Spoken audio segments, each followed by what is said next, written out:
Dear students, मैं doctor पूर्णिमा दीक्षित आपको second year inorganic chemistry में कोऑर्डिनेशन बॉन्ड्स पढ़ा रही हूँ।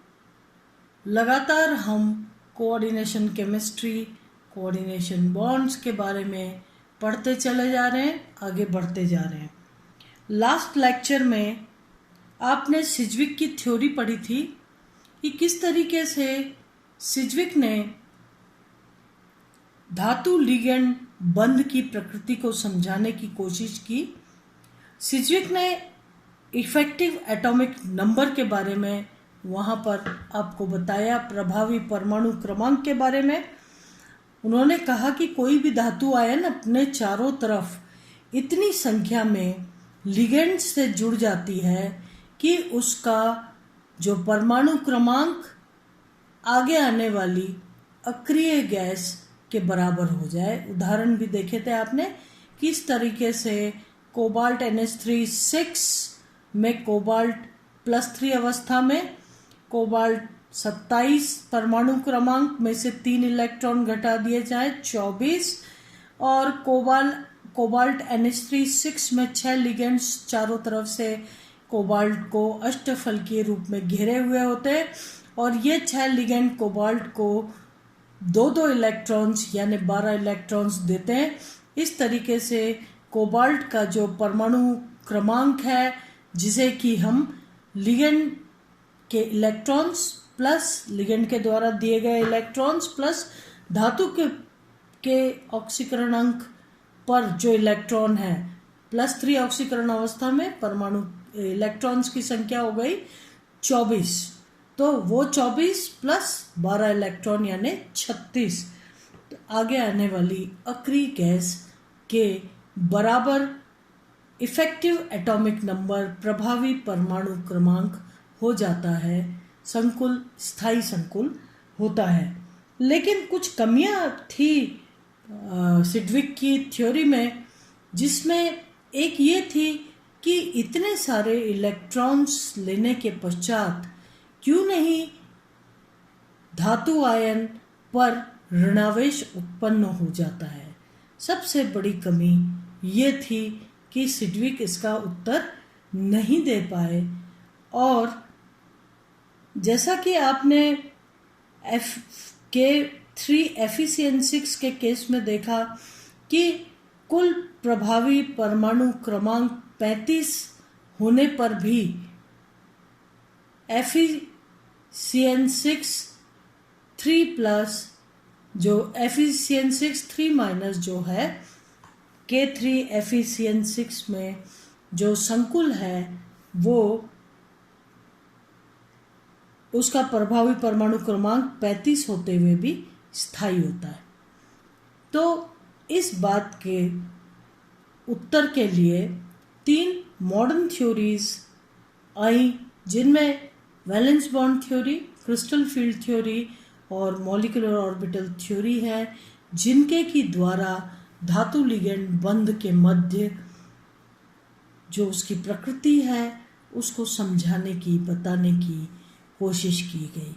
उसके बाद आपने डी कक्षकों की आकृतियाँ, उसके शेप्स के बारे में पढ़ा था, और आज हम वैलेंस बॉन्ड थ्योरी के बारे में पढ़ रहे हैं। पॉलिंग जब अपने जवाब नहीं दे पाए तो वैलेंस बॉन्ड थ्योरी ने इन सवालों का जवाब दिया। सबसे पहले वैलेंस बॉन्ड थ्योरी संयोजकता बंध सिद्धांत, जो कि पॉलिंग के द्वारा अवधारणा इनमें दी गई। पॉलिंग ने कहा कि केंद्रीय धातु परमाणु अपनी समन्वय संख्या के बराबर खाली कक्षक उपलब्ध करवाता है। जो भी धातु आयन की समन्वय संख्या है उसके बराबर खाली कक्षक उपलब्ध कराता है। जैसे कोबाल्ट की समन्वय संख्या 6 है तो 6 खाली कक्षक उपलब्ध कराएगा, जिसके पश्चात इन खाली कक्षकों में आपस में हाइब्रिडाइजेशन या संकरण की क्रिया होती है और समान संख्या में संकरित कक्षक बनते हैं, जो कि ऊर्जा में समान और निश्चित दिशात्मक गुणों वाले होते हैं। और ये ही संकुल की ज्यामिति का निर्धारण करते हैं। जैसा कि आप जानते हैं कि अगर समन्वय संख्या 2 होगी तो रेखीय संरचना, 3 होने पर त्रिभुजीय, 4 होने पर 2 प्रकार की ज्यामिति हो सकती है, या तो टेट्राहेड्रल यानी चतुष्फलकीय या वर्ग समतलीय संरचना। समन्वय संख्या 5 होने पर या तो वर्ग पिरामिडी संरचना होगी या त्रिभुजीय द्विपिरामिडी संरचना होगी। इस प्रकार से यदि समन्वय संख्या 6 है तो उपसहसंयोजक यौगिकों में सर्वाधिक अष्टफलकीय संकुल पाए जाते हैं समन्वय संख्या 6 के लिए। तो इस प्रकार से केंद्रीय धातु आयन अपनी समन्वय संख्या के बराबर खाली कक्षक उपलब्ध कराता है, जो कि आपस में संकरित होकर के समान संख्या में समान ऊर्जा के व निश्चित दिशात्मक गुण के हो जाते हैं और संकुल की ज्यामिति का निर्धारण करते हैं। इसके पश्चात ये कक्षक, ये जो संकरित कक्षक है, ये लिगेंड इन्हीं दिशाओं से आते हैं जिस तरफ ये संकरित कक्षक अभिविन्यसित रहते हैं, और लिगेंड उन दिशाओं से आकर के इन संकरित कक्षकों से अतिव्यापन करके और बंध बनाते हैं। लिगेंड अगर अष्टफलकीय संकुल बन रहे हो समन्वय संख्या 6 के, तो x minus x, y minus y, z minus z दिशाओं से आके संकरित कक्षकों से अतिव्यापन करते हैं और एक एक सिग्मा बंध बनाते हैं। लिगेंड एक लोन पेयर ऑफ इलेक्ट्रॉन संकरित कक्षक को दे करके एक सिग्मा बंध बनाता है। इस प्रकार से आप पहले भी पढ़ रखा है आपने कि अतिव्यापन जितना अधिक होगा बंध भी उतने ही मजबूत बनेंगे। अब इस तरीके से लिगेंड्स आ करके और लोन पेयर ऑफ इलेक्ट्रॉन धातु आयन को दे करके एक एक सिग्मा बंध बनाते हैं। तो इस तरीके से धातु आयन पर बहुत अधिक ऋणावेश हो जाना चाहिए, जो कि देखा जाए तो धातु आयन पर या तो उदासीन होती है धातु आयन या उस पर कुछ हल्का धनावेश होता है। तो इस चीज के लिए पॉलिंग ने एक्सप्लेनेशन दिया कि ये जो ऋणावेश धातु आयन पर इकट्ठा हुआ है ये किस तरीके से उदासीन या बहुत माइनर धनावेश रह जाता है धातु आयन पर, तो ये इलेक्ट्रॉन्स कहाँ चले जाते हैं। उन्होंने इस बात को 2 सिद्धांतों के द्वारा समझाया, विद्युत उदासीनता सिद्धांत और पश्चबंधन सिद्धांत। विद्युत उदासीनता सिद्धांत में इस सिद्धांत के अनुसार धातु परमाणु पर लिगेंड द्वारा इलेक्ट्रॉन्स दिए जाने पर जो ऋणावेश एकत्रित होता है, धातु आयन पर ये इलेक्ट्रॉन्स के पेयर दिए जाने पर जो भी ऋणावेश एकत्रित होता है उसमें से कुछ तो धातु पर धनावेश द्वारा उदासीन हो जाता है।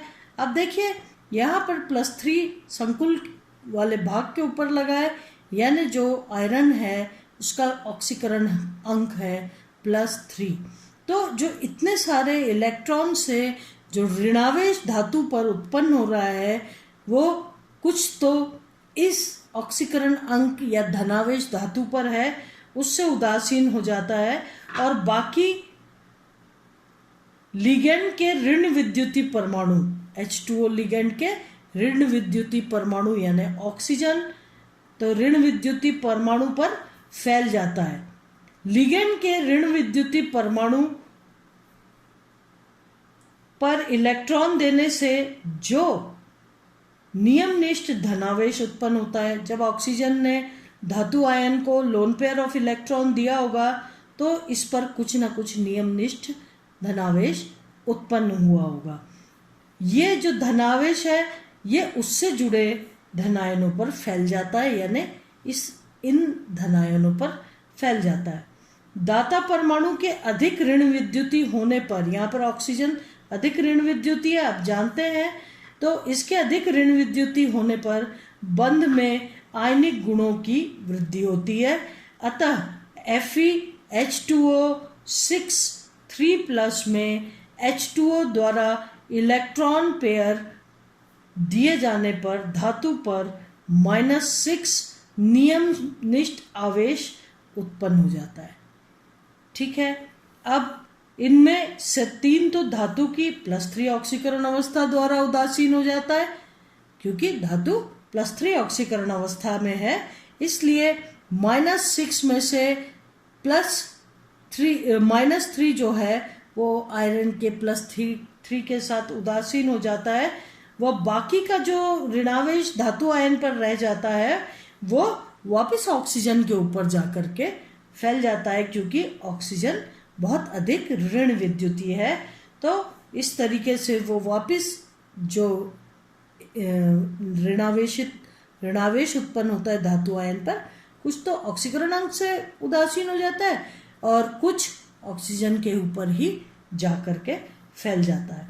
इस प्रकार संकुल उदासीन रहता है। अब आप देखिए तो इस बंध में 50% आयनिक गुण है और 50% ही सहसंयोजक गुण है।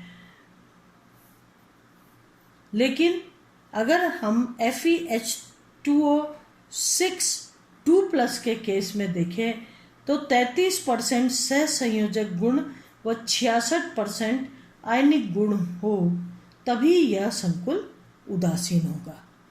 इसको देख के लग रहा है कि 33% इसमें सहसंयोजक गुण हो और 66% आयनिक गुण हो, तभी यह संकुल उदासीन होगा।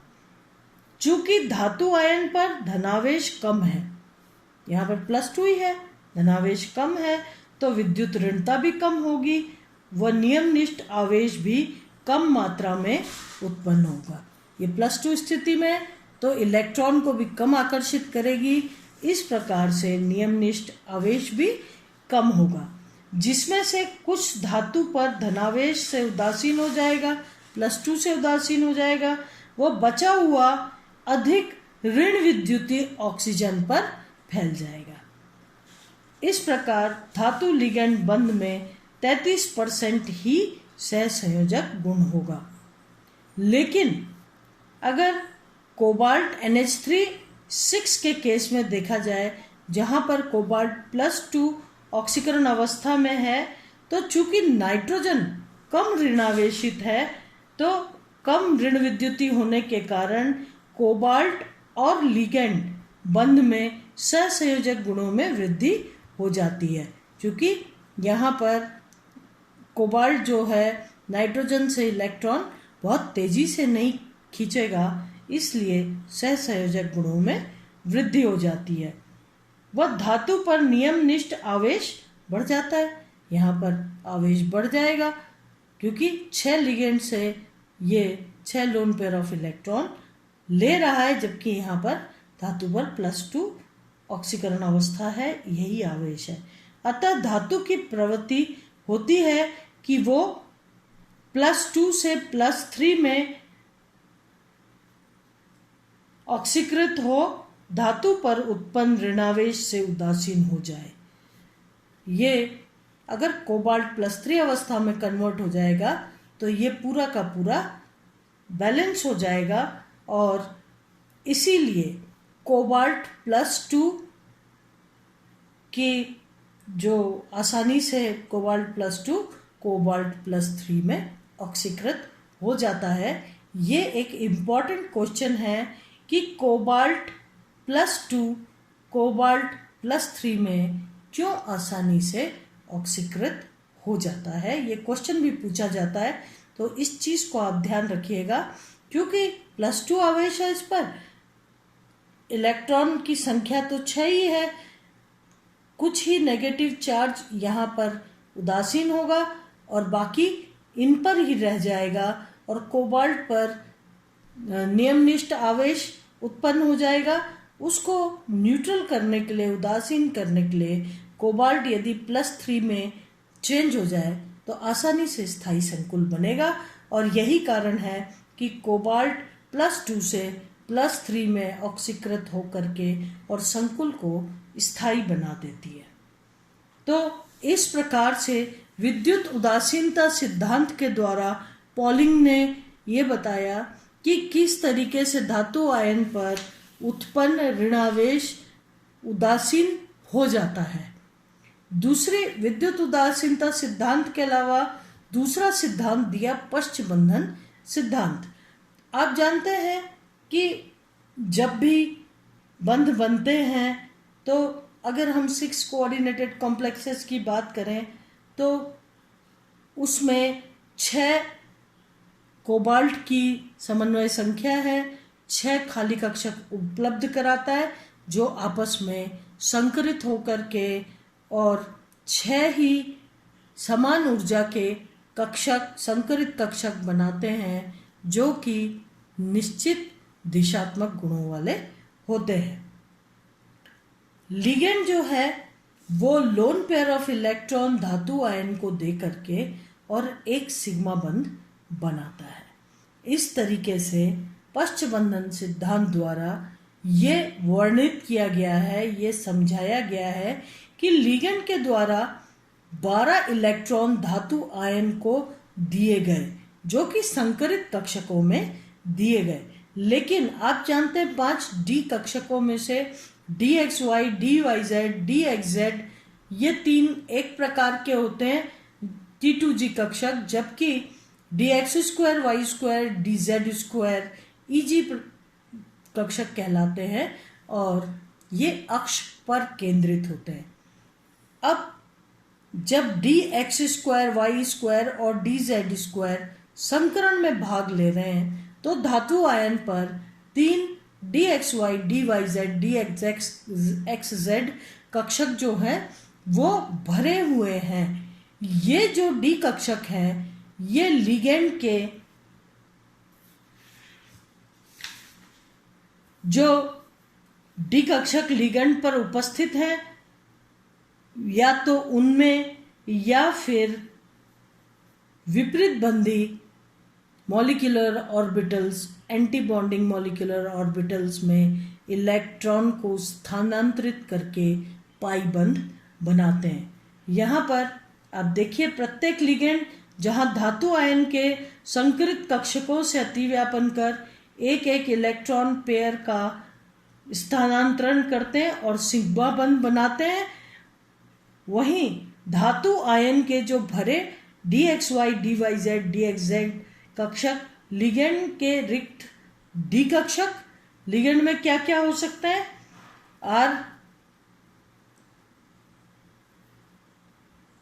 लिगेंड में हो सकते हैं PR3 फास्फोरस पर डी कक्षक उपलब्ध होते हैं,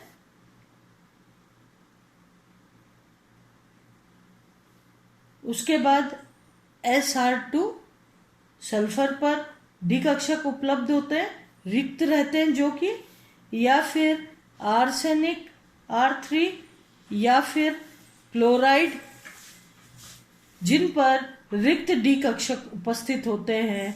धातु के जो भरे हुए dxy, dyz और dx कक्षक उनसे अतिव्यापन करके और इलेक्ट्रॉन का ट्रांसफर इन डी कक्षकों में फास्फोरस के डी कक्षक, सल्फर के डी कक्षक, आर्सेनिक के डी कक्षक, क्लोराइड के डी कक्षक और आगे बहुत सारी आप जानते हैं नॉन मेटल्स या फिर जो लिगेंड्स होते हैं उनके डी कक्षकों में स्थानांतरित कर देते हैं। और या फिर जैसे कार्बोनाइल्स, नाइट्रोसिल्स, साइनाइड्स, नाइट्राइट्स, इन सब पे जो रिक्त पी कक्षक होते हैं उनमें शिफ्ट कर देते हैं और इस तरीके से पाई बंध बना लेते हैं। धातु आयन पर जो एकत्रित ऋणावेश वापस लिगेंड पर इस तरीके से स्थानांतरित हो जाता है और इसको हम कहते हैं, इसको कहा जाता है पश्च बंधन, यानी लिगेंड ने डोनेट किए इलेक्ट्रॉन्स, सिग्मा बंध बना और धातु आयन से वापस इलेक्ट्रॉन्स जो हैं लिगेंड की तरफ उनके रिक्त डी कक्षक या एंटी बॉन्डिंग मॉलिक्यूलर ऑर्बिटल्स में शिफ्ट होकर के पाई बंध बनाते हैं। इस तरीके से पाई बंध सिग्मा बंध को मजबूती प्रदान करता है और सिग्मा बंध पाई बंध को मजबूती प्रदान करता है। इसको सिनर्जिक क्रिया या सिनर्जिक मैकेनिज्म कहा जाता है। धन्यवाद।